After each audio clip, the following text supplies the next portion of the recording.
Hi, everybody, and welcome to the session.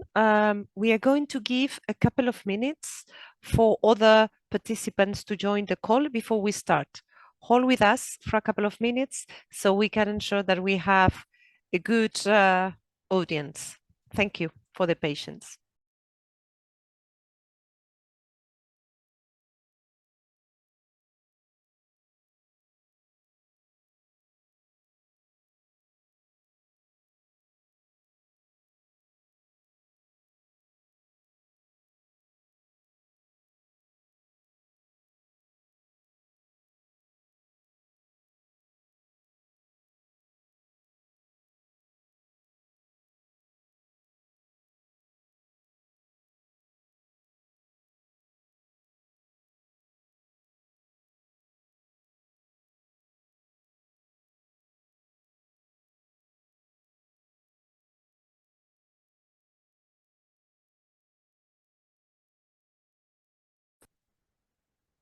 Am I surprised? No. Am I frustrated? Yes.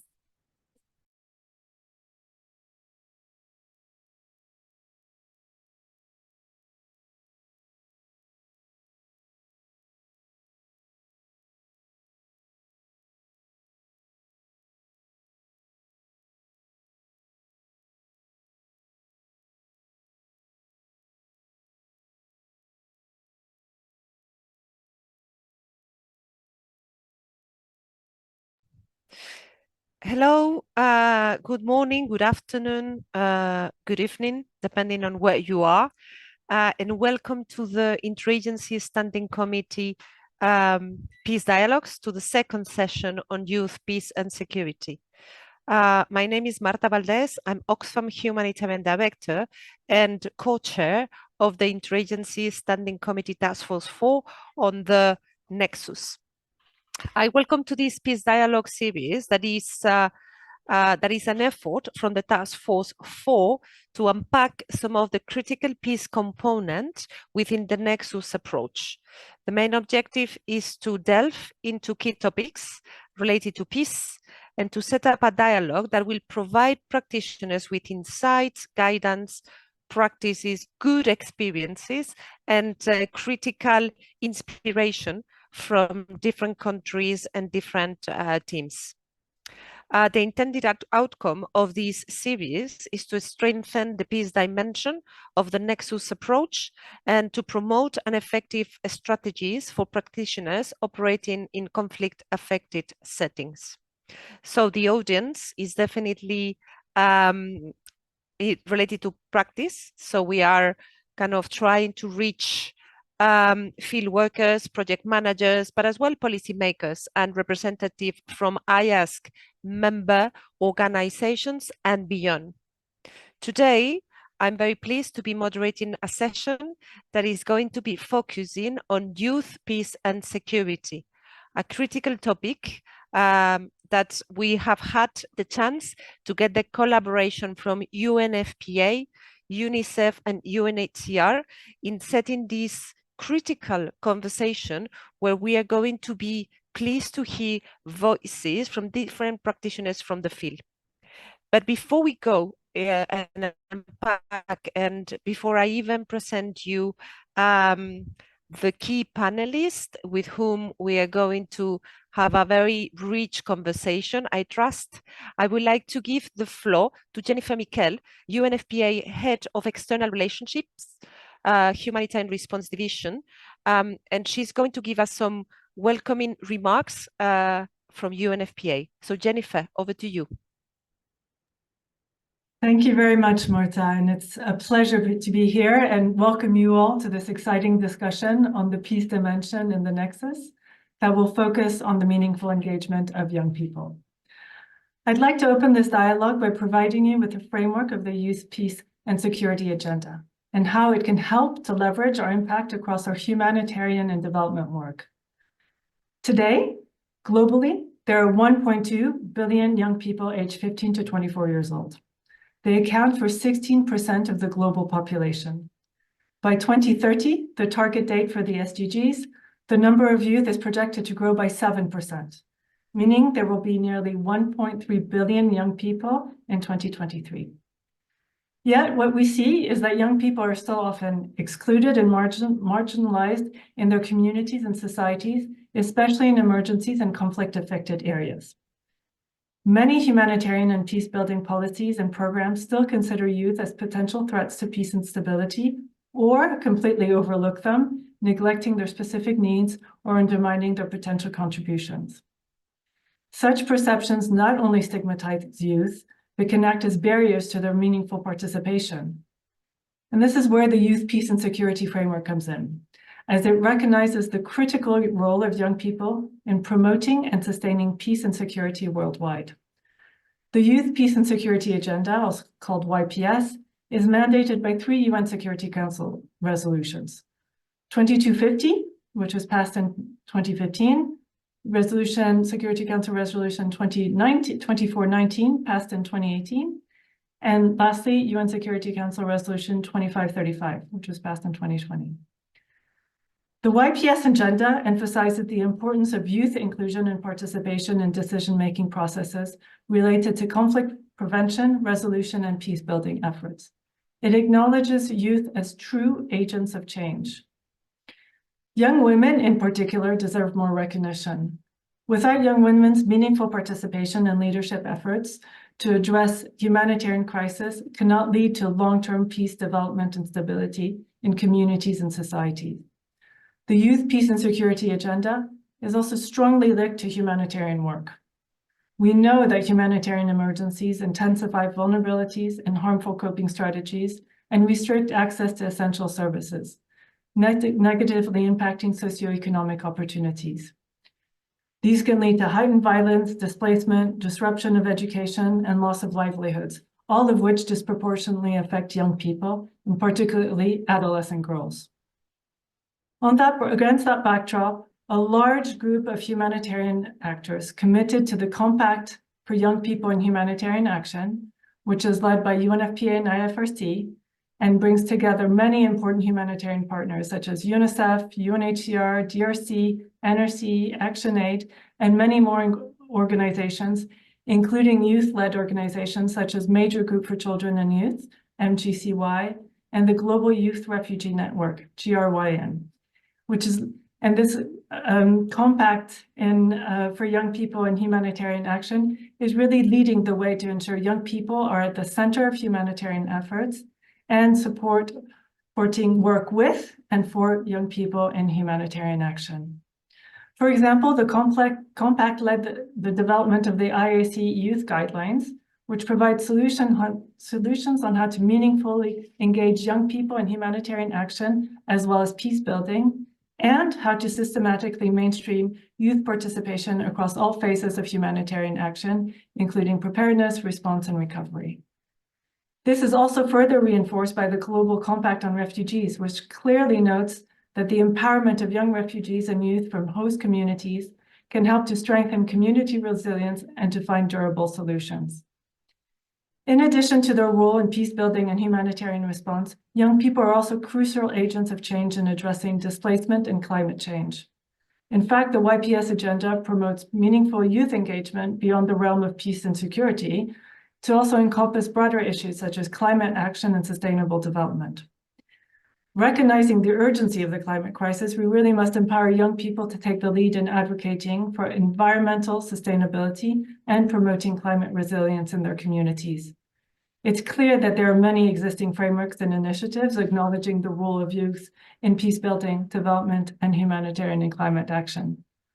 But now we need to ask the questions. How do we translate those frameworks into action? How do we practically apply all of these? What has worked? What's not worked? What lessons have we learned? And what examples can we lead by?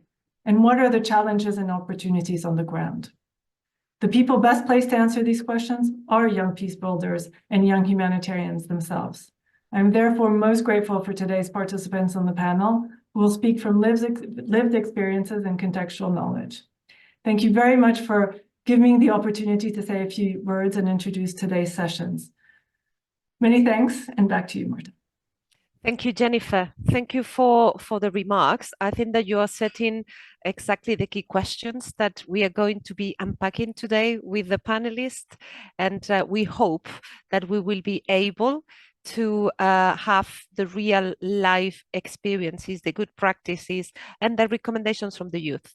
And so let me then move to the next part of the conversation, the dialogue. So we are going to move to have a brief introduction presentation from Karen Kadondon. Karen is the evaluation specialist at the UNFPA Independent Evaluation Office. Karen has managed evaluations and other evaluative exercises around adolescent and youth, including the formative evaluation of UNFPA support to adolescent and youth, and a series of interagency syntheses on the thematic priority of the UN Youth Strategy.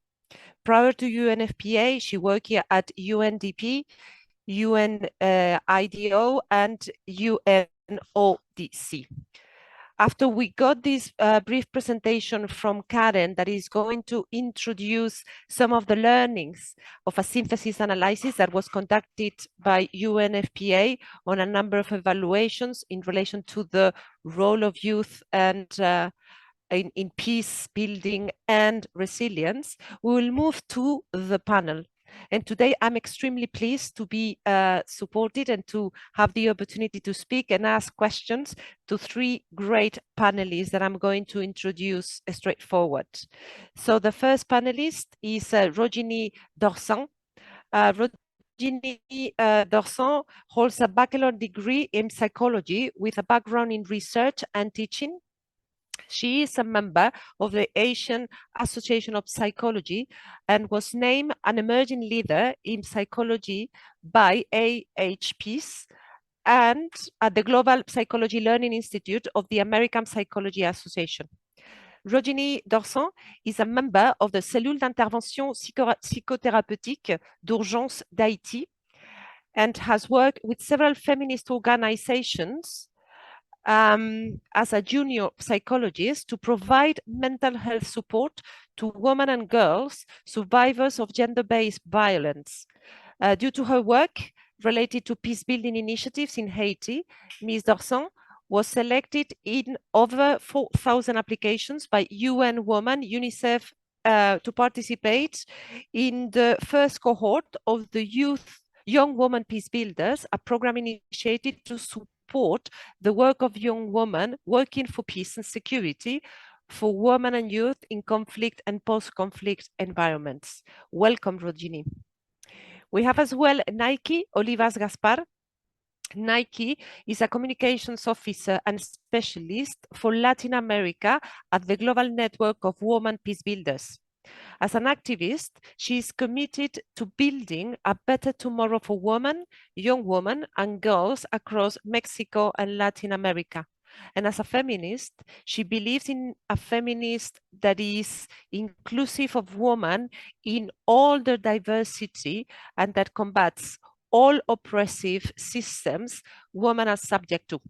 She was an international presidential fellow at the Center of Study of Presidency and Congress and a quantitative analyst coordinator for the implementation of the Measuring Opportunities for Women in Peace Operations methodology in Mexico.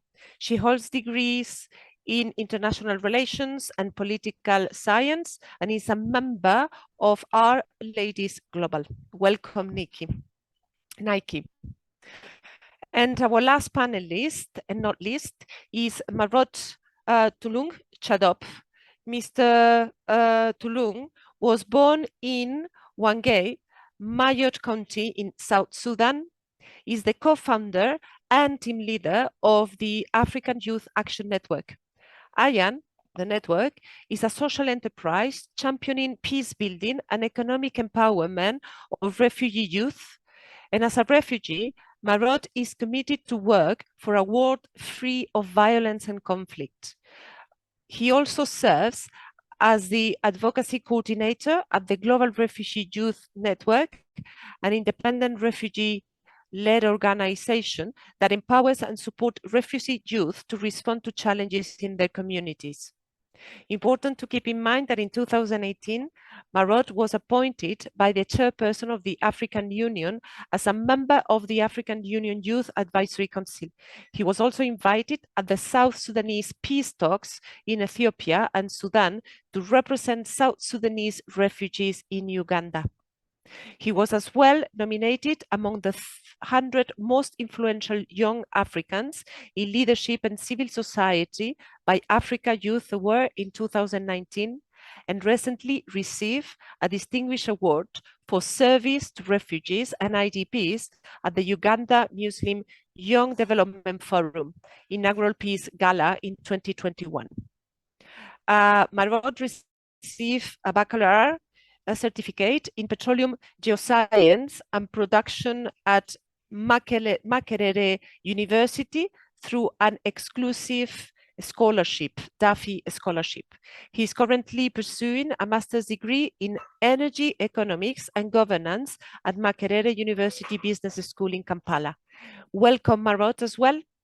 And in order to start, and before we open the panel with the key questions, let me go back to Karen Candondon for a presentation on the main lessons from the meta-synthesis of UN evaluations. Karen, over to you. Great, thank you so much, Marta. Good morning, good afternoon, everyone. It is my pleasure to be here to present key lessons from this interagency report to contribute to this really important discussion. This synthesis report was co-led by the evaluation offices of UNFPA and UNICEF and involved agencies across the UN system, including the Office of the Secretary General of the Youth Envoy, as well as youth-led organizations. These key lessons center around Priority 5 of the UN Youth Strategy, which seeks to address the needs and priorities of young people facing the most challenging of situations, violent conflict, disasters, complex emergencies, and the impacts of a changing climate. These are shared lessons that were surfaced across over 120 evaluation reports from 23 UN agencies to generate evidence-based learning in these 3 areas of work, namely youth and humanitarian action, YPS, and youth and climate action. So today I'll present some of the key shared lessons and findings from this report to shed light on evidence of what has worked and what has not worked in engaging young people in these contexts. While the findings in this report may not encompass all of the UN youth interventions in these areas, they do provide valuable insights on the key issues in these areas of work and hopefully will resonate with this panel discussion. So the first lesson underscores the importance of engaging young people as leaders and establishing an environment conducive to youth leadership and humanitarian and peace-building interventions. So this lesson really recognizes that there needs to be a fundamental shift in the way young people are viewed in conflict and emergency settings. As our keynote Abney mentioned, where they're often viewed as potential threats or passive observers. So based on the evaluations in this exercise, promoting youth as champions of peace or agents of change in humanitarian settings means there is a recognition of their potential, empowering them to take the initiative and providing avenues and opportunities for them to contribute meaningfully to humanitarian response or peace-building processes. Empowering young people in this way also requires support in the form of adequate resourcing to youth leaders, youth-led initiatives, organizations, creating space for youth voices, and promoting youth platforms for decision-making. The second lesson from the synthesis report is around program design, namely that efforts to include young people in humanitarian or peace-building interventions must be flexible and attuned to the diverse needs and circumstances of youth affected by crisis or conflict. So the evaluations highlighted the necessity for humanitarian interventions to be adjusted to suit the diverse needs of youth, considering factors such as displacement, trauma, and limited access to resources. Additionally, interventions should also acknowledge the multiple identities of young people and how they may experience multiple forms of exclusion. So for instance, gender identities, disability, ethnicity, thus making them much more vulnerable and harder to reach. Evaluations that point to this lesson also underscored addressing the underlying factors that perpetuate exclusion or discrimination and inequality, and that would need to be addressed in order to ensure that young people in all their diversity are represented and included in these interventions. The third lesson from the synthesis report focuses on the use of interactive and experiential methodologies, which offer effective and inclusive approaches for building the capacity of young people in peace and resilience competencies. So the evidence has shown that experiential learning can yield greater learning outcomes, particularly in empathy and pro-social behaviors. The evaluations noted that experiential approaches, such as interventions utilizing sports, play, theater, youth camps, culture, media, and the arts, have led to observable results in strengthening the capacity of youth to prevent, mitigate, and manage conflict, as well as enhance social cohesion of communities. And the final lesson I'll share today revolves around enhancing intergenerational trust and solidarity, a factor that has proven to bring about transformative effects in humanitarian and peace-building interventions. This lesson really recognizes the contributions, needs, and rights of young people, and further points to the potential impacts when older and younger generations collaborate. Evaluations that highlighted intergenerational trust underscored interventions that empowered young people to assume leadership roles in local governments as well as their communities. And through these leadership opportunities, they were able to build their own sense of agency while also allowing them space to co-create solutions to humanitarian challenges and collaborate on more youth-responsive policies and interventions. Evidence also highlighted that efforts at enhancing intergenerational solidarity focused on bridging gaps between different age groups, strengthening community bonds, and fostering a sense of unity and shared purpose. This cohesion has been observed to contribute to the development of more resilient and inclusive communities that are better equipped to respond to crises. I will conclude my remarks on the key lessons from this report and would like to pass the floor back to Marta to continue with the panel discussion. And thank you again for the opportunity to share these learnings. Thank you very much, Karen. Colleagues, we have put the link to the report in the chat. You will see there are different products out of these synthesis analysis of 120 evaluations. It's quite rich and quite interesting. Thank you, Karen, for taking the time to share some of the key conclusions of the analysis. And without any further delay, I would like to start the panel. We are going to be delving into the topic with colleagues that are in the front line of this conversation, with young women and men working at the field level. I would like to start by calling Rojini.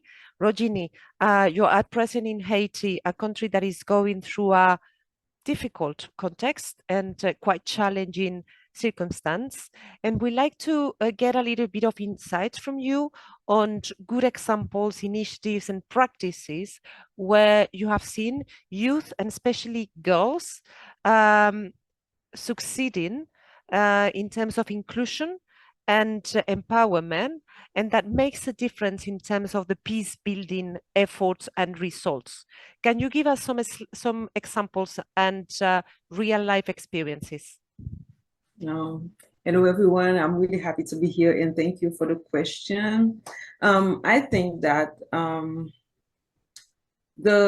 it is as we already talked about it in the first presentation by Karen already mentioned it. In this particular context, it is really important to address the need to have young women peace builders, or young, especially young women participating in the humanitarian support and also in to try to have a better insight and to be more efficient in the field. For example, I will share two good practices with you, but the first thing that I would like to mention is the need of participation in assessment and establishing criteria for profile of young women and men. So young women and men in communities can help in the assessment and establishing this criteria, because they are in proximity with other people that could benefit this kind of support and project. So they are good good materials to help doing this assessment by age category, neighborhood challenges, and the problem that the young people are facing in the community. Indeed, this young women or young people can help humanitarian workers screen the ground to better identify the most vulnerable section of the population, especially in contexts where we have a lack of data concerning young people in several community and society. So this can be done, for example, through focus group, responding questionnaires, or simply inviting key players from different organizations in the field. I mean, organizations that work with and for young people, especially for young women. So, and then this will be this can be a better, a good thing to do this the assessment of the needs and the beneficiaries that are concerned by this kind of support. Also, collaboration with these young women can also take place in the identification of the key partners for the project and humanitarian initiatives, whether at the organizational level or in the field, in the community, for example, by identifying religious leaders, opinion leaders, and also protagonists of the conflict, because these young people or young women can have access to these people. Also, it is really important to mention that the opinion and also the force, the strength of these young women have to be really considered and integrate as much possible into the ed strategy and support provided in the ground. For example, in the implementation of a project of YWCA, where I collaborate on the mental health support related to gender-based violence. This project is supported by UN Women through through WPHF. So we use young women from vulnerable community to recruit members of for the training cohorts on human rights, gender-based violence that we have. So it should be noted that this is in this project, we will work both with male and female beneficiaries. So these strategies was implemented because women beneficiaries of the organization previous project, safe space, financial support, training in gender-based notions and empowerment and awareness project, they noted the difficulty that they had in collaborating with men in their community due to stereotypes, and also the feeling that they have of not feeling safe because of the wave of violence in the country these days. A second good example, it is the role of young people, especially young female beneficiaries, as actors involved in better risk assessment, both during the implementation of project activities and risk assessment for the beneficiaries themselves of the aid provided by humanitarian provided in humanitarian support. This is the case of CAIFM that we call Women House and Fondation Toya, which are two feminist organizations I work with to support women survivors of gang violence, especially gang rapes in gang-controlled neighborhoods. So these beneficiaries, they are key points of contact for these organizations in the distributions of kids, identifying other survivors, informing about tensions, and in establishing codes of language and monitoring mechanism for each other. So they in a humanitarian context, creating and maintaining links is very important. So especially for young people, especially young women who can feel isolated, and isolation accentuate their social and psychological vulnerability. So this is a good point to bring them together, and this is a good example by them working together for themselves and also for other beneficiaries. Thank you, Rojini. That was very, very useful. So according to the points and the two experiences, positive experiences, by the engagement of youth in the initial assessment, in the identification of partners, and the design of activities, those initiatives were more successful. Can you explain why you consider those initiatives being more successful? What are the results, the tangible results that you have seen? First of all, this is like in psychological support in Haiti. So people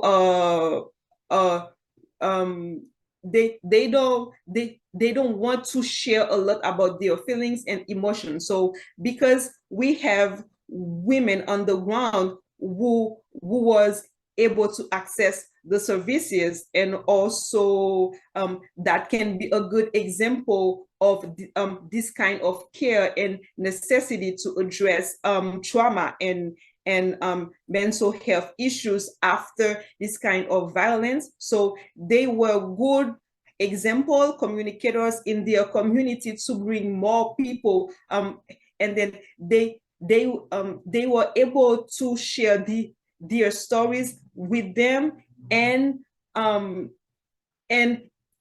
their progress was kind of inspiration for the other women. We keep coming in our organization searching for care and also other kind of support. So this is the first thing, a good example, inspiration. So to share their progress. Also, we also have young women in this organization providing this kind of support. So the counselor, they are women and they are volunteer psychologists who put resources together to help these women. So with the collaboration of other organizations like UNFPA who can help, but in the ground, the people who are working are women psychologists, and also they provide good care, which help other women to progress and also inspire other women to come and also to participate in different project activity, training, and also to access care for their psychological issue. So. Sorry, I was on mute. Thank you, Rojini. That was great. Let me move now to Nike. Nike, you work for Mexico and Latin America, yeah, and as in the Woman Peace Leader space. Could you share with us good experiences, good practices, successes, and what were the key for those successes in your area of work? That is, Mexico and Latin America are confronted to a number of conflicts and different type of violence. and it will be quite good to get your insights. Hi, Marta. Thank you very much, everyone. Good morning, good evening to all of the attendees that are here. I'm going to speak a little bit about this experience of GNWP, or the Global Network of Women's Peace Builders, and I'm going to take a lot of the points of Regine, particularly about the importance of highlighting young women's agency in the triple nexus, more generally speaking. So at the Global Network of Women Peace Builders, we highlight young women's agency in building social cohesion, peaceful communities through our Young Women Leaders for Peace program. This builds on the synergies between the Women Peace and Security Agenda and the Youth Peace and Security Agenda to enable young women to gain the skills and confidence to become the rightful community leaders that they already are. Because we say that we don't help them become leaders; they already are leaders. We just elevate them. The YWL program enhances the resilience of women and young women and girls living in humanitarian emergencies and conflict-affected environments using 3 unique methodologies: gender-sensitive and age-appropriate literacy and numeracy education, leadership and peace-building training, and economic empowerment. And then I'm going to highlight 2 particular examples that have been quite successful around the globe in implementing a localized feminist humanitarian response with a peace perspective. The first one is the Young Women Leaders for Peace in Bangladesh conducted a gender-sensitive and age-appropriate literacy and numeracy classes for Rohingya refugees and host communities, on host community women and girls. These classes provide a safe space for Rohingya refugee women to share personal stories, including their experiences of sexual violence, child marriage, security concerns, and dowries, as well as their dreams and aspirations. The YWL members provided emotional support, guidance, and solidarity to the women, facilitating a therapeutic healing process. The young women are also working to dispel anti-Rohingya rhetoric and promote social cohesion between the refugee and host communities. The young women have developed mutual understanding, trust, and empathy through these classes, and they have also created economic empowerment initiatives to increase women's decision-making power and reduce the vulnerability of Rohingya and host community families to early child and forced marriage, sex trafficking, and other forms of violence and discrimination. In total, we have trained around 390 young women in Bangladesh, or where we have trained young women, and then the young women have trained other young women. You know, doing this. I don't like the domino effect thing because I don't like the rhetorical falling, but the domino effect thing, and that is for Asia and the Pacific. And the other examples we have successfully implemented the Nexus is the YWL program in North and South Kivu provinces in the DRC. This particularly has driven transformative change across the 3 components of the triple nexus. It has empowered young women to become leaders in peace-building initiatives, develop micro-business to increase their financial interdependence and their family's income, and provide literacy training to other young women in their communities.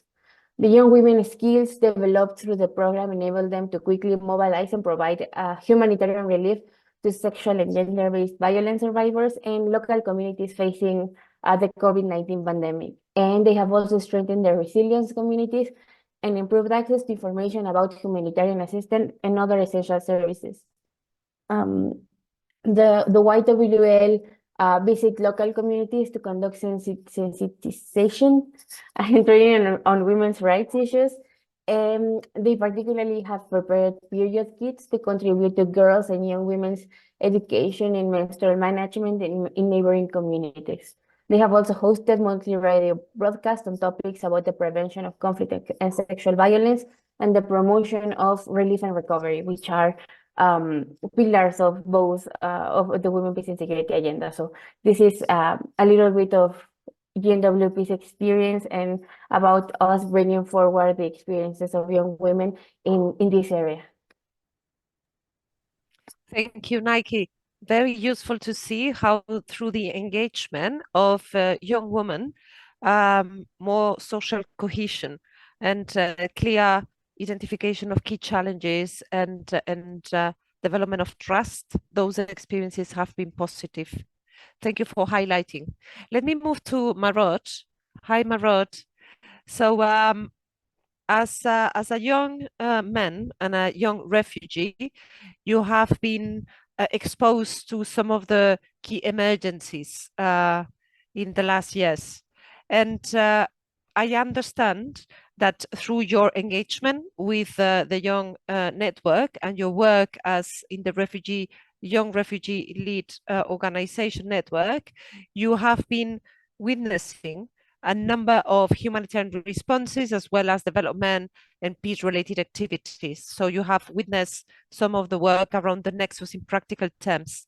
Yeah. So could you give us some experience and information about how relevant the meaningful engagement of youth is in relation to these three agenda, the three pillars of the Nexus? Can you give us your experience and vision in relation to that, please? Okay, thank you so much for that question, Martha. I will begin by saying it is really critical and very important to actually meaningfully engage youth across the different humanitarian development peace nexus. The reason is that we all know that there are over 110 million national persons that are not displaced, and majority of those are young people. I'll give an example. For example, in Uganda, we have many displaced population. About of the displaced population, significant numbers are the young people. So we have over 83% young people and women among the displaced 1.5 million refugees that are here in Uganda right now. So it is very important, just looking at the numbers, it is very of great importance to actually know what their needs are, what their aspirations are, and the risks that actually they also have in the places where they are residing, and how they can cope with displacement, especially during the onset of a displacement or an emergency, as they're all coming into a new country like Uganda. What are some of their coping mechanisms, even on the way and when they start to settle down? We also have many young people who work in the humanitarian sector as CBOs, heads. They are working as interpreters in the hospitals, in the schools, in registration centers, and working with the international NGOs partners also, including UN and agencies. They bring a lot of creativity. They also bring a lot of energy in the humanitarian space, helping us to actually effectively deliver services wherever they actually engage. Because these young people have the energy, they still have the power and the potential to create. Young people can easily also be trusted by their peers. So if 83% of the population are young people and they're young women and youth, so it is imperative for all humanitarian actors and also the development partners to look at these people and actually engage them, because if they see young people in the humanitarian development and peace nexus, then their peers will actually be able to trust the processes. They will also be trusting the activities that we're actually implementing as NGOs. So this will thus engage them, eventually leading to a good turnout for services by the youth in the humanitarian context. Meaningful engagement also ensures that, and my colleagues actually mentioned before, that we ensure that the marginalized groups are not left behind. It promotes gender equality, social cohesion, and also inclusion of different categories of young people, regardless of their status, regardless of their abilities and disabilities. When we also invest in their ideas, businesses, and innovation, it can lead to sustainable development, including creation of decent jobs, which are very vital for development of countries that are actually coming out from fragile conflict, countries that are actually maybe recovering, that are also hosting some of these refugees, which are struggling with the ways to actually create jobs. So young people's ideas and businesses and their innovation can actually lead in such processes to actually help the country move forward. When we also invest in youth initiatives, there are young people that are actually promoting dialogue. They are promoting forgiveness among them, and actually helping the healing processes for the population that have been displaced by conflict or by natural disaster.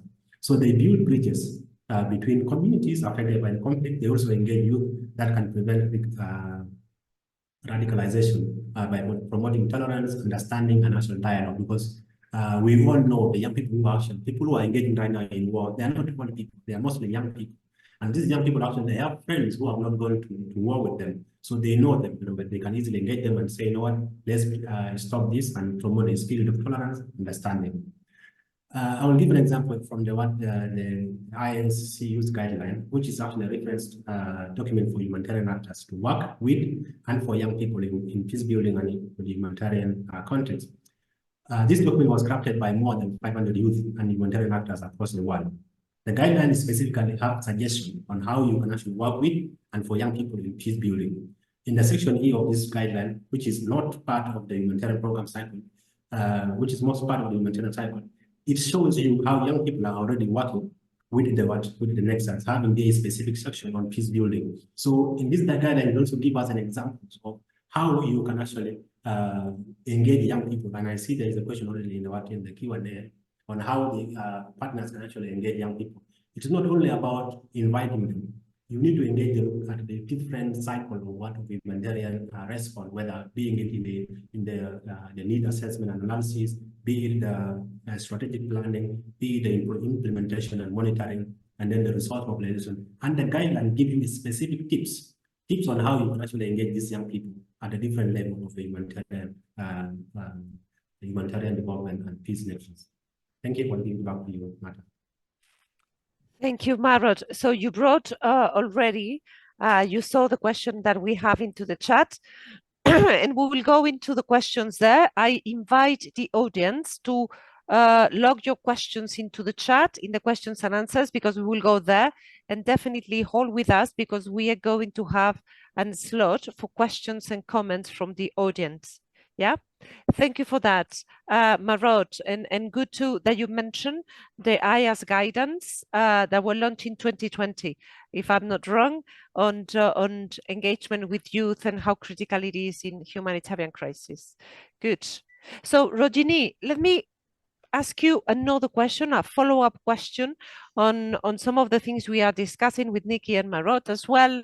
And so we'd like to know from a practical perspective, what are the key challenges, but as well opportunities of gender and age responsive peace and security strategies? So where we can ensure that this is not participated by youth and young women, but that they engage youth and young women? Thank you for the question. First of all, I would like to address the challenges. We already talked about it, me, Nairod, and the other panelists. The first one is the limited representation of young people from diverse background. So they may not have adequate representation of participation in decision-making process within the humanitarian organization. That can lead to a lack of consideration of their specific needs and perspective. We already point out lack of data and also this kind of limited representation. The second thing is socioeconomic barriers. Here in Haiti, we like to say that we have a society with the several speed.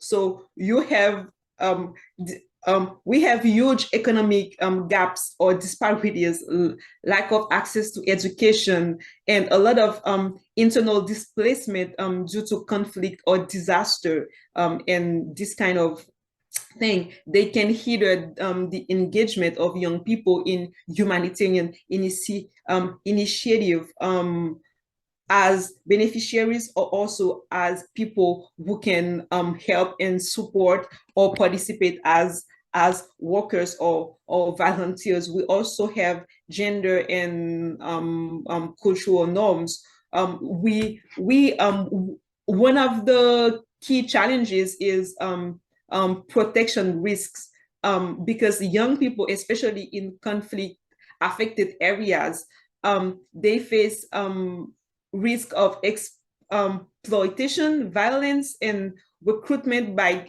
group or by gang, especially here in Haiti. So humanitarian efforts must address this protection concern to ensure that safety and well-being of youth participant is really thing that is important for them by the procedure of sharing data, the places where the initiative or activities are taking places, this kind of things. And also the last challenges, it is communication and again and engagement, because as effective communication and engagement strategies tailored to diverse youth groups are essentials, but can be challenging to develop and implement, particularly in complex humanitarian setting. Particularly here in Haiti, people are using internet, but just to know how things are going on and what is the next videos of gang members, or what is happening in this neighborhood, how many people have been killed. So this internet or this kind of platform could be used as an opportunity to spread other kind of information initiative related to peace building and in conflict affected area like Haiti. Humanitarian activities, they used to not consider enough the importance of using technology and of good communication and engagement with people. So opportunities that we can point youth-led initiative, because this can help empowerment young people to lead and participate in designing, implementing humanitarian projects that can bring fresh perspectives, innovative ideas, and community engagement, leading to more impactful outcomes.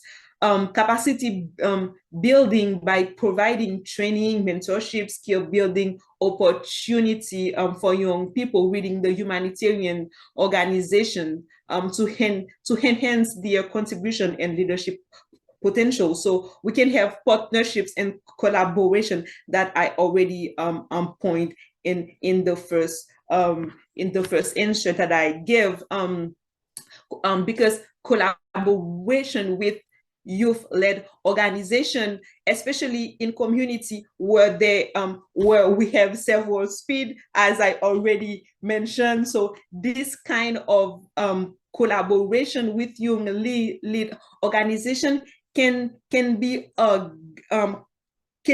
bridge to put together different group of youth that can feel marginalized, or young people that are well educated. So this kind of initiative can bring people together as a bridge to create hope within the society and the communities. Also, the opportunity that we have is, I already explained, to use technology and innovation, and also inclusive policies and practices related to promoting diversity, prevent discrimination. So to integrate the challenges and the opportunities, so we can move forward to youth engagement platform. So establish dedicated platform or youth advisory group within humanitarian organizations to facilitate ongoing dialogue, consultation, and collaboration with young people. Also, we can integrate co-design approaches. So where young people are involved in the co-design and co-implementation of the project. Also, empowerment through education, and also be sensitive to gender and diversity mainstreaming, to integrate gender and diversity consideration across all stages of humanitarian programming,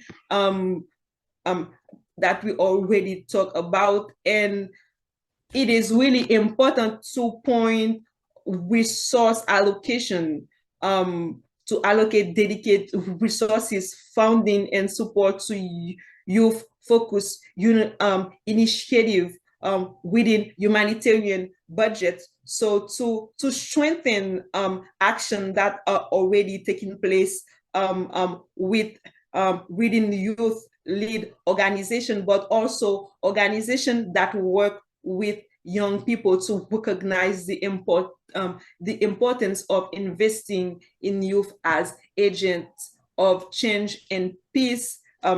I think by addressing these challenges and leveraging opportunities to inclusive strategies and active youth engagement, we can do something meaningful. Thank you very much, Rogini. So let me ask a follow-up question on the same topic to Nike.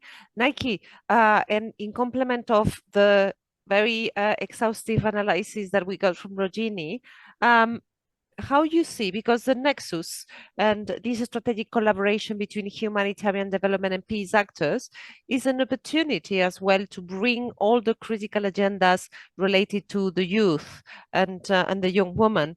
How do you see that in practice? How do you see the work across the nexus engaging with the youth? Thank you, Marta, for the question. I'm going to maybe repeat a bit of what Rogini said, but also I'm going to try to complement with a couple of new recommendations and challenges we have seen. Because as you mentioned, implementing the youth peace and security agenda and its synergies with the women peace and security agenda offers a unique set of opportunities to bring forward the agency of young women as leaders in humanitarian action. Particularly when we think about, and someone mentioned it at the beginning, when we think about United Nations Security Council Resolution 2535, this recognizes the unique and intersectional needs of diverse youth groups, particularly young women in conflict, peace building, and humanitarian response. The Triple Nexus approach has the potential to transform gender inequalities, invest in local women's leadership and agency, and effectively prevent and respond to gender-based violence, and local women's and young women's full and equal participation in humanitarian action, development work, and peace building is the key to the Triple Nexus successful implementation. Particularly, YPS, or Youth Peace and Security, addresses all of the areas of the Triple Nexus, and its programming extends across the pillars of the UN system: human rights, development, and peace and security. And it recognizes that there is neither a hierarchy nor a chronology to humanitarian relief, peace efforts, and development aid, moving beyond the peace and conflict dichotomy that was at the base of the distinction between peace and development and humanitarian action. But sadly, in practice, the humanitarian development and peace approach remains detached from the realities of young people, and youth are often perceived as beneficiaries of humanitarian action and development projects, rather than being recognized as active humanitarian actions. They continue to be a neglected group in humanitarian settings, and during crises and the barriers they face in receiving adequate healthcare, including increased risk of poor sexual and reproductive health, are also exacerbated. At GNWP, we have also identified that there remain significant gaps remaining in addressing and eliminating gender inequalities in humanitarian actions. Most humanitarian coordination mechanisms are dominated by international actors and exclude local young women from decision-making on the design and implementation of these humanitarian programs. Moreover, humanitarian action lacks a transformative outlook. It does not promote long-term peace and stability, leading to protracted crises. And humanitarian response and recovery efforts do not adequately respond to women and girls' specific needs. And as Rogini said, young people are often considered a homogeneous group, which often diminishes the diversity of their experiences and expertise in humanitarian action. And they continue to experience tokenization, political reprisals, and physical and cyber security concerns, which are then heightened in a humanitarian crisis settings. Just to not leave everything on a bad note, I'm going to also say a couple of recommendations to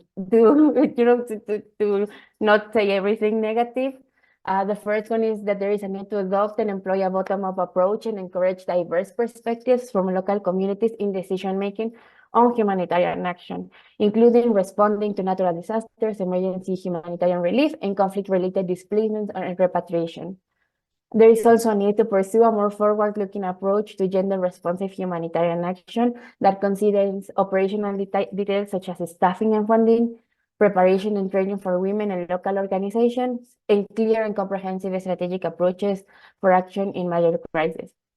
We also need to recognize and coordinate with and invest in local youth leaders, youth-led organizations, and non-formal networks as key actors in humanitarian response by providing accessible, direct, and reliable and flexible funding. We need to promote the active and equal participation of young people, particularly young women, in decision-making processes at all levels on the design and implementation of humanitarian interventions. Where their diverse experiences are recognized, they have the power to shape decision and design of humanitarian strategies, and their contributions are not commodified. There is also a need of intergenerational dialogue, partnership, and co-leadership as crucial to ensure meaningful participation of youth. Young people's participation should not be limited to youth-led or youth-focused groups and organizations, but rather across the whole system or across the humanitarian system. And finally, we need to ensure that all stakeholders integrate an intersectional perspective when considering gender norms, identities, and age, and how it affects young women's participation in peace building and humanitarian action. So these are my points and my main recommendations. I pass it over to you, Marta. Thank you, Nike. And I think that they are complementary to Rogini. So a clear and strong call for more resources to young-led organizations and initiatives in order to ensure this meaningful engagement, the intergenerational dialogue, as well as the intersection approach to dialogue. But let me bring briefly Marot into this conversation, because in your case, Marot, we are in addition speaking about young refugees, yeah? And the young refugees may have as well some specific role and a specific added value in terms of peace building and healing some of the social challenges linked to conflict and displacement and refugees. So any specific point that is different or complementary to what Rogini and Nike has brought in terms of engaging refugee young-led organizations? Okay, thank you so much for that question. It is very important for us to actually include young refugees and forcibly displaced voices in peace building and reconciliation processes. I'll give an example. I'll tell you an example. In 2018, when I was invited to the South Sudan Peace Talks in Addis Ababa, representing the over 2.4 million refugees that are actually displaced from South Sudan.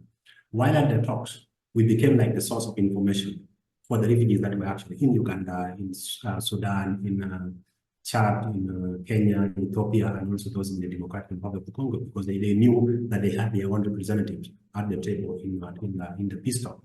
And that was facilitated by the UNHCR officer at the Horn of Africa, which was to us was a very good gesture, because it is very rare for young people who are displaced to actually be in some of those spaces.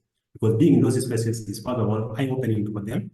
They get to know where the difficulties are. They also get to interact with their leaders and actually get to know what their leaders are actually thinking about in their country and also in their content. It also gives them a picture of what will come and give back to the refugees while they are here, because so many refugees actually had a lot of expectation on the peace process. But when you are inside the dialogue, when you are inside the negotiation table, you find that there are a lot of different varying needs and complexities in the peace talk. So there you have like a first-hand information of what is happening. That's why it's very important to actually include the voices of the displaced, because those who are inside there are not only representing themselves, but they are representing those who are not able to actually access the room. And how should we do this? We should always support and fund youth-led initiatives that I think my colleague also mentioned, that youth-led initiatives that focus on peace building and reconciliations, because these platforms provide young refugees and displaced individuals with the opportunity to voice their perspective, to also get engaged in dialogue, and also implement projects that actually address conflict-related issues and also the root causes. Because even in the refugee camps, as we speak right now, people are still fighting in Chiradogo. They're also fighting in Rhino camp. These are all refugee settlements here in Uganda. The refugees that are been from war in Sudan and in South Sudan are also fighting among themselves because they carry with themselves the sentiments, the war sentiment, and also like the stereotype against different clans, against different tribes, against also different regions. So it's important for us to engage them while they're here, because so that they can actually become peace builders.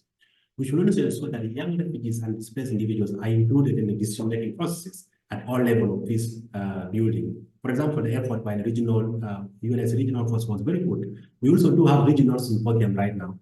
We also have a forum like the Tana Forum, where some of the regional decisions are actually made. If we ensure that refugees actually are represented in some of those forums, they can be able to actually share their experiences. They will also be able to share their knowledge and creativity on how some of the conflicts can actually be addressed, or the root causes of the conflict can be addressed. We should also facilitate mentorship programs and networking opportunities that connect young refugees and the displaced individuals with experienced peace builders, policymakers, and also community leaders. This helps young refugees to participate in the peace processes very well. They can also gain skills among themselves that can actually be used for dialogue. It can also be used in the negotiation table, because it's not only about you being there on the table. You can be on the table and then you don't know how to approach. You don't know how to put a very good point. You might end up complaining instead of actually giving a suggestion that can actually be able to be used in the peace process. We should also promote interaction among refugees and the host communities. And I think in the IASC guideline, Use Resolve, that is a team that is based in the MENA region. They have actually demonstrated that very well. They have a consortium where they engage the host communities, refugees, and IDPs in peace building processes, initiatives through youth-led advocacy and also livelihood programming. So that's like a practical example. If we continue supporting some of those initiatives that are actually fostering the understanding and also using the tension among the refugees and the host communities, it also becomes part of solving the bigger goal or the bigger cycle in conflict.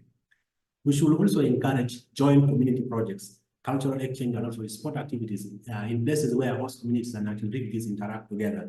Because when I play with you, when you're my maybe teammate or you're my opponent, it will be more than just like the ball. We are going to be in contact. We're going to actually run together, and then in the process we'll be forming bonds. So we should encourage such places where joint projects, community projects, or cultural exchange are actually common, so that young people can actually reduce or remove the stereotype that they have against host communities, or what the host communities will have against refugee youth. Because most times they are saying, no, these people actually, they are running away from their country. They have destroyed their country, but now they are coming to our country.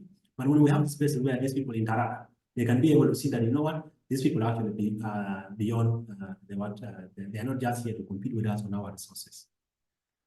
We should also make sure that we collaborate with regional economic communities like the IGAD, IASC, the EU, and other initiatives that actually help in ensuring that some of these forums, some of these spaces are actually created. So when we have like maybe connection with IGAD, IGAD is the one that facilitated our participation in the peace process. They're the one leading the peace process in Sudan, and also the one leading the peace process in South Sudan. So when we are very close to some of these bodies, they will easily be able to accommodate us and allow us to be part of these processes. I will stop there and give it back to Martha. Thank you. Thank you, Marat. Thank you to the three of you. I mean, you have shared quite interesting insights and suggestions. That was truly rich. But we have a couple of very interesting questions as well in the chat. And while I ask the rest of the audience to raise your hand if you want to give a comment or make another suggestion or a question, I would like to ask you the first question that has been brought by Mark Boblet from the Global WASH cluster. And he's asking if you can give us some views on how do you see clusters engaging more clearly with youth on the peace and resilience element of the HDP nexus, and if it is simply a matter of encouraging our partners, WASH or otherwise, to increase the participation of youth throughout the project cycle. Should we do more? Should we do more or different to ensure that youth are engaged in the clusters? What are your views and experiences? You know that the classes are essential for humanitarian coordination. Is one of our key ways to coordinate. Rojini, you were going to say something. I saw you were going to speak. Yeah, I would like to say this is more than just assuring that the young people are here like on the table just for the discussion. But I think that one of the things is to look at long-term building capacity of these actors in the organization through reinforcement of their structures, of their resources, and of the opportunity to collaborate in humanitarian project with the organization in question, but with other organization, and also to create a narrative where this is not only the presence at the table, but also the story matters and the opinion matters too. And also that these young people, especially women, can have this sense of value of their opinion, and also that they can share what they can all of the things that they would like to bring to their community. So this is these things like that can be implemented by reinforcement of let's say of the, how can I say this, of training or capacity to collect data and to have database of the different kind of with different kind of indicators, not only for the sake of evaluation and monitoring of the project, but data that can help bring new idea and innovation into the in humanitarian fields to support and future action. So this is what I had in mind. Thank you, Rojini. Marot. Yes, so I come back to what Rojini just mentioned. It is very important that we actually invite young people into spaces, maybe in the WASH program, or the partners actually that are encouraging us. But during different stages of the implementation process or the humanitarian process, there will be opportunities for you to actually engage the young people. So from the start, as you are planning, you need to actually consult these young people, because if you are going to be planning a WASH program in a settlement where there are more than 83% young people and young women, then why are you not going to actually listen from them? What are their challenges, or what challenge they're actually struggling with? So there you actually start with the consultation, getting the views from them. But it should be like a two-way process, because most humanitarian NGOs nowadays, they just go to the refugees, to the settlements, or the young people, get ideas from them, but then they don't give feedback on what these ideas actually been used for. So there they will start losing trust. So today you will come and get ideas. You don't send us, you will maybe send us reports on email, but when we are meeting us, you met us physically, but you're not sending us a report on email. So that become like a barrier to their participation. But when you are consistent and you are giving them information back, they will be able to own the process. They want to actually continue engaging with you. And then also, maybe even in the planning processes, or when you're planning some of these WASH programs, the language they're going to be using for reaching out the community, you can engage the young people to actually help you in crafting those messages. Because when they are not crafting the messages, they will use it in a language that is understandable to all the members of the displaced population, and also making sure that every person who is actually marginalized communities are actually invited, and they are actually included in some of these processes. I'll give you an example, like during the COVID-19, so many young people that were actually providing the PPE, they were also helping those that were sick. The first group that they actually considered were the vulnerable community members. So even in the WASH process, these young people will also identify for you the people that are really in need, that you will actually prioritize, because they know where they exist, and also they know how these people actually are working. So yes, you can invite them, then also make sure that you create a space which is convenient for them, a space where they can express their views, because sometimes they feel like their words are actually maybe filtered, or their words are actually maybe monitored by the humanitarian actors. So they keep quiet. They will be like, oh, if I say this, am I going to be invited to the next round? If I say this, am I going to be invited? Am I going to be in these spaces again? So they end up fearing. But when you ensure that we invite them into the voice space and make sure that they have a space where they can share their experiences, their frustration, and no one is judging them, then they will keep coming to this space all the time. And then know very well that there are some spaces or some at some time you will be leading them through, okay, you will be working with them through collaboration. At some point, it will be the humanitarian NGOs that are in WISE that will be leading the process. And also at some point, it will be the young people actually leading the process, because now when you're in my community and a young person, I'll tell you, I know more than you. So I should be the one leading the programs. I should be the one leading the process. And once I lead the process, I will have to own it. And when I own it, that's where the success of some of these programs actually lies. Thank you. Over to you, Nike. Thank you, Marot. Nike, do you want to add something? Just about yeah, just I'm sorry, I got distracted. Anyway, I just want to add a little bit about the importance of and reiterate the importance of non-tokenization of youth participation. I think we need to move, and also the other part is about having this quota. So say, oh, we have 3 people on the table, or 3 young people in the table, and we have accomplished that. But it's youth meaningful participation is more than that. It's not just about having people seated on the table, but actively participating, actively being part of the decision making of the whole process.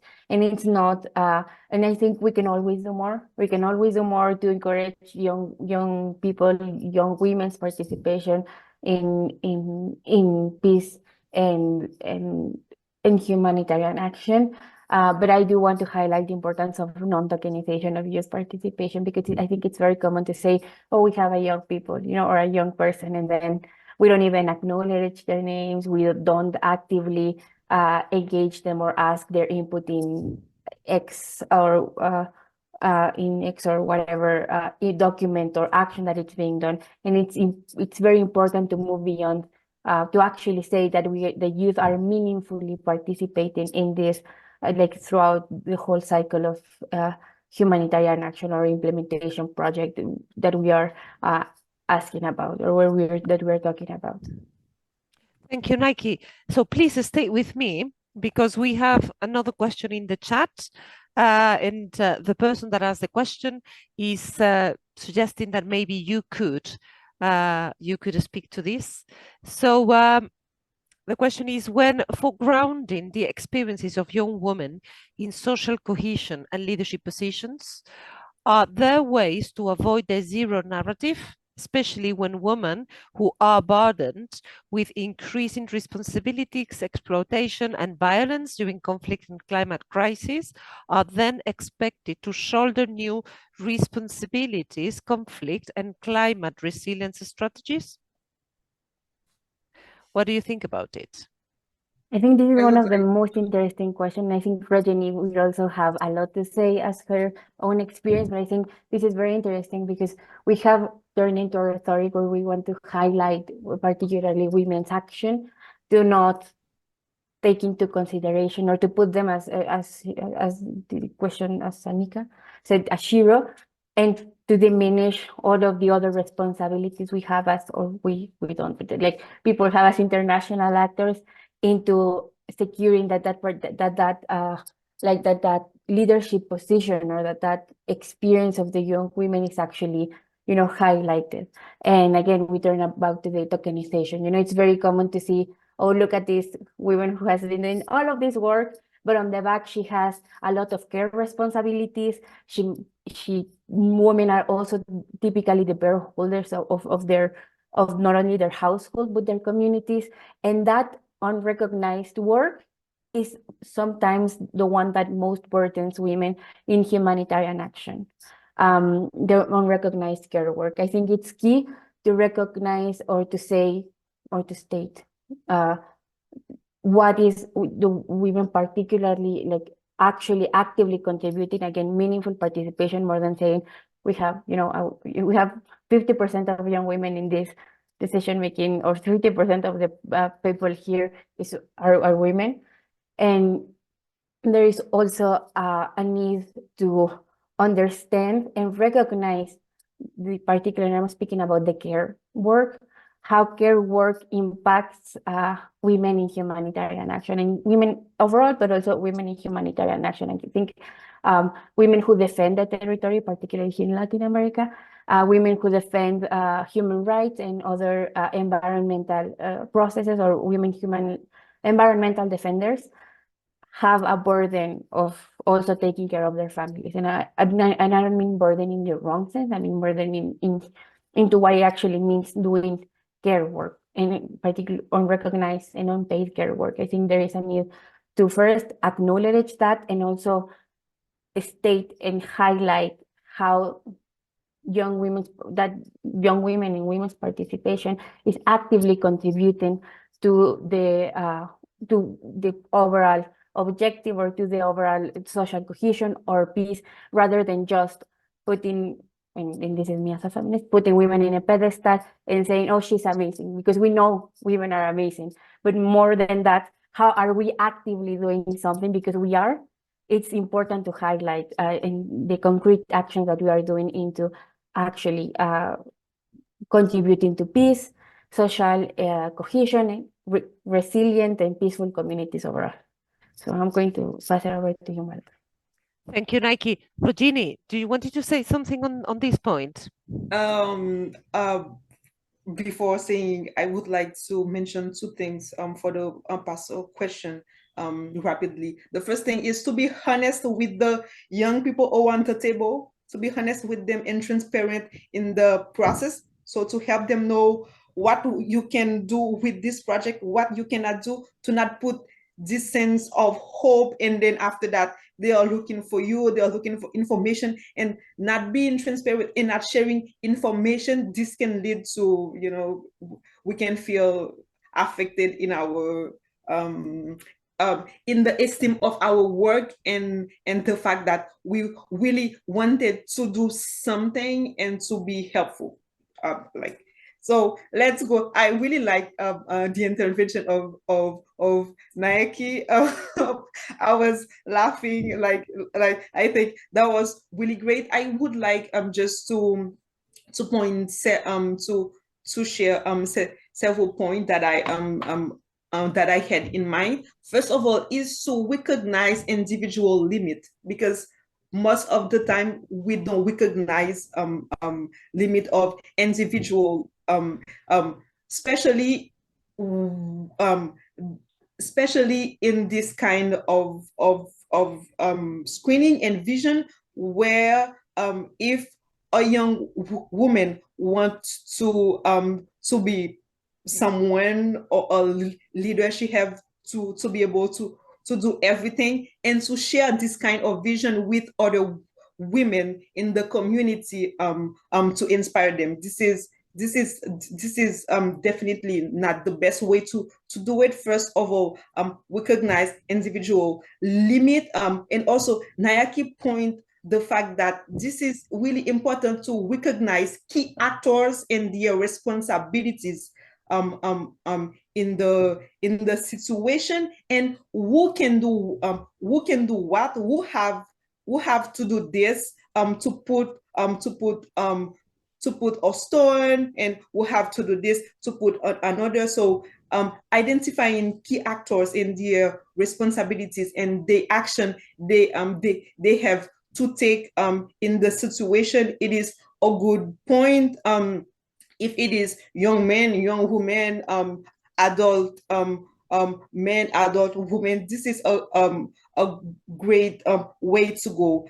Second, it is I think that support can help through organizations sharing tools, resources, education. This can help these women who want to help and who have this burden on their shoulder to have access to these tools, resources, education, to help them balance things, but also to be able to take action and to test their limits, because we are also talking about this too.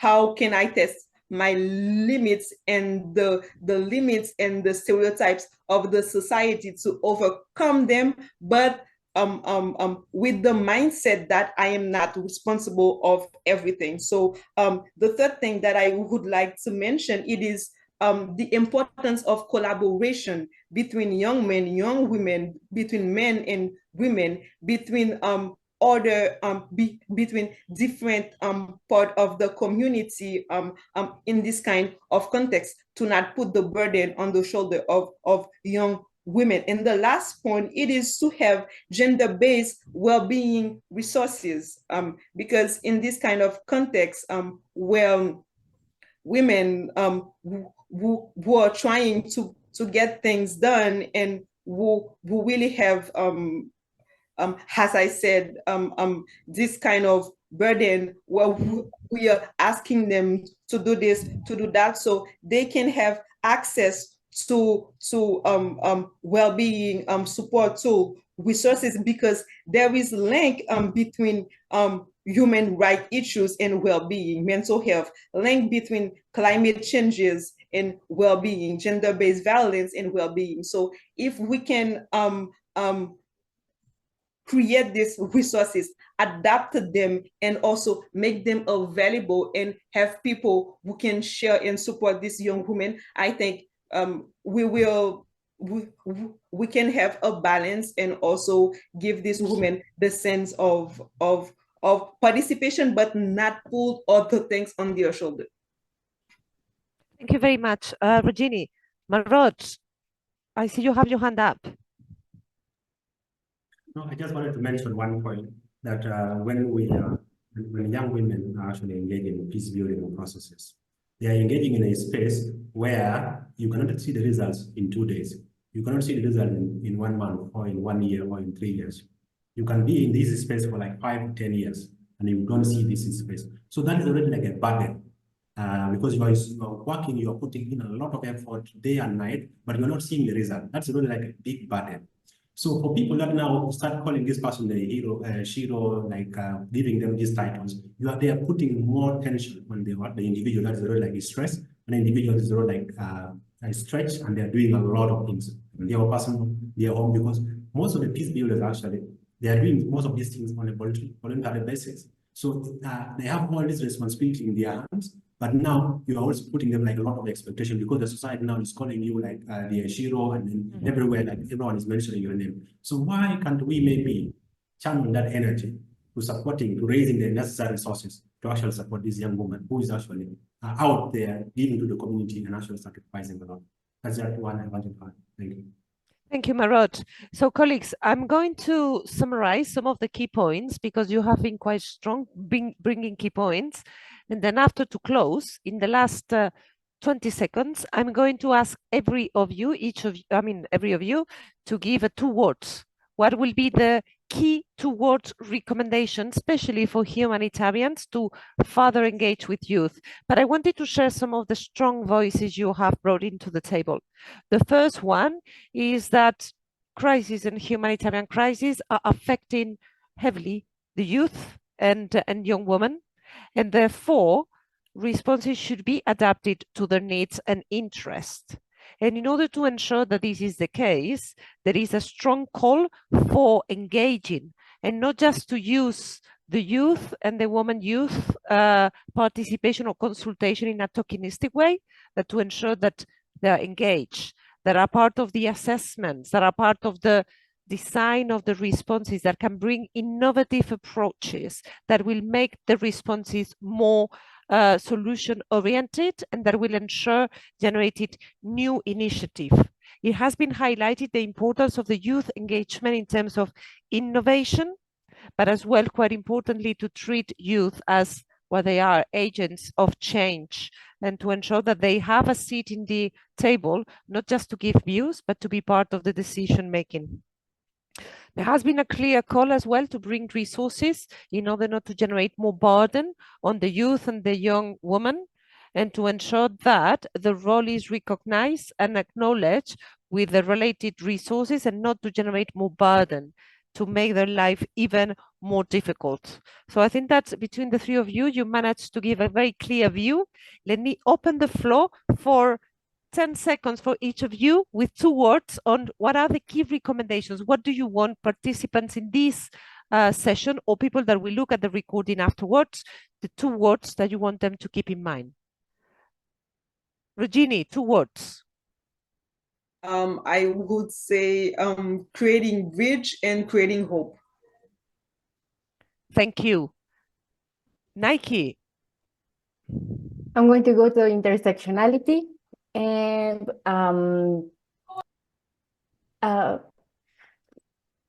it's not a word, but it's a bottom up. You know, it's like 2 words there, but bottom up. Yes. Great. Marot, your 2 words. The youth are ready. Please engage them. Good. Thank you, colleagues, for sharing your views and experiences.